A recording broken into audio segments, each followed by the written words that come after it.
Back in October, we had a chance to get up close with the first two Tesla vehicles to be brought into Malaysia via official channels. The exclusive preview of the vehicles, both rear-wheel drive Model S85 versions, offered not just a comprehensive photo gallery but also a chance to get an initial feel of the car, albeit in limited scope, given that the cars hadn't been registered at that point. Last month, through a special arrangement, we were again invited to have another go with the car for a day, the road-going session offering a better insight into its character and workings in real-world conditions. The recap on timelines and perspective. For those still unaware of the unique manner in which Tesla vehicles are set to be deployed in the country, the two S85s are essentially the lead elements of a program initiated by Malaysian Green Technology Corporation Green Tech Malaysia, one that will see Teslas being made available here through a leasing scheme. The main bulk of the cars, when they eventually arrive, will be available on a contracted 2-year leasing period, and will, as mentioned when the program was first brought to light in May this year, only be offered to government-linked companies GLZ. The intent of all this is to allow influential parties the means to better understand the merits of electric vehicles by sampling the technology for themselves, and is meant to aid Green Tech Malaysia's push to expand the EV scope in the country through its electric mobility blueprint. The leasing program is sanctioned by Tesla Motors, which is not keen to have its cars sold in direct fashion in Malaysia. The automaker is agreeable to the running of the initiative on the understanding that the cars are to be used for increasing awareness of EVs and their tech amongst policymakers. Back in May, Green Tech Malaysia CEO Ahmad Hadri Harris said that under the agreement with Tesla Motors, Green Tech Malaysia cannot sell the cars for a period of 2 years, but GLZs interested in purchasing the cars will be able to do so once the 24-month time frame has expired, which is also when the leasing agreement period per vehicle comes to an end. Leasing costs bandied back then was said to be in the region of around $6,000 per month. Originally, Green Tech Malaysia said it planned to bring in 110 cars for the leasing program, a mix of the S85 and Model S70B all-wheel drive variant, a larger proportion of cars being made up of the latter. The latest is that this number may not be capped at that, depending on demand, and some aspects of the program itself may be revised, the primary one regarding the possibility of individual customization of the cars. Next, the rundown of the Malaysian S85's specs. As mentioned in our initial report, the base 362 HP variant is equipped with an 85 kWh battery, which offers up to 426 km of travel on a single charge. The S85 will come with a single 10 kW charger, the mobile connector with a 240-volt outlet, as well as the SAEGA 1772 public charging adapter as standard. A quick aside on the road tax for the car, which turns out is a staggering RM5 per year. No idea how this rate was achieved, or for that matter a manner of conversion by the JPJ to that the electric powertrain is apparently the equivalent of a conventional mill with a 5,792 cc displacement. The two cars are specified with smart air suspension, premium interior and lighting, autopilot convenience features, and even a sub-zero weather package, the latter an extension brought about by the specification of the optional executive seats, which revises the rear bench to a twin-occupant-only row. On the two cars, the two cars will be the only Malaysian spec Teslas to feature these executive seats, as the automaker has dropped the option for the model. Additionally, there's autopilot convenience, the package coming with traffic-aware cruise control, lane keeping with automatic steering, self-parking and automatic high/low beam headlights. Safety kit. Meanwhile, includes 8 airbags, head, knee and pelvis airbags in the front, plus 2 side curtain airbags, parking sensors, blind spot warning, lane departure warning and automatic emergency braking. Back in October, the quick spin in the confines of the GreenTech Malaysia car park hadn't offered too much from a performance point of view, but there were many micro-observations, many of which were reinforced on the road-going drive, which covered a total distance of 111.8 kilometers from the GreenTech office in Basi to PJ and back via a mix of routing. Some relevant numbers: at the start of the drive, the car's trip computer listed a 436 kilometers estimated range based on the almost fully charged battery, and by the time the charger went back on at the GreenTech office the available range reading was 273 kilometers earlier, with 71 kilometers done. This had read 334 kilometers of available range.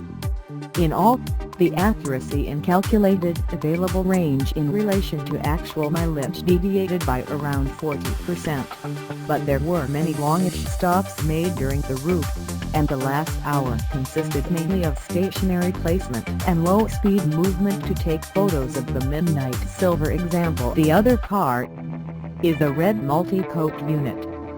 It'd be interesting to see how wide the difference is in regular everyday use. For much of the drive, the S85 was driven quite gently, the approach taken to viewing it as a daily driver, which was hard given the rather addictive accelerative qualities of the car. The Textile is fast, and it doesn't feel sluggish propelling off, even at conventional in-gear mid-level speeds. Still, much of the drive observed speed limits right across all state and national roads. The approach for the day saw total energy consumed being 23.2 kilowatt-hour, with an average energy consumption of 208 Wh for every kilometers. This dropped the energy consumption numbers from the previous running averages, which I was told had a more liberal view of the accelerator pedal floor consistently, and that battery isn't going to give you anywhere near 400 kilometers of travel, but poor mileage will likely be the case when new leasers get their cars, until sanity eventually prevails. With regard to ride and its quietness, the compliance and level of comfort offered by the SAS system is noteworthy. It's plush without being overly soft, and body control is good. Likewise, the NVH levels, winsome, especially cruising on expressway runs. Out on the road, the steering feels responsive enough, though perhaps not as communicative as that suggested initially during the first preview, lacking feel off-center. Still, no complaints about the speed and the car's reaction to directional input. Front seat comfort levels continue where it left off previously, with no trace of fatigue being noted over the 4+ hours of drive time. In-cabin functionality, from the driver's seat perspective, of switch gear and displays followed on that noted during the initial session. The main instrument display is a winner to the eyes, and the 17-inch central touch screen continues to dazzle, though it felt a bit too bright when the car was taken into a basement car park, lending to the question if it would be in daily use at night, even with night mode.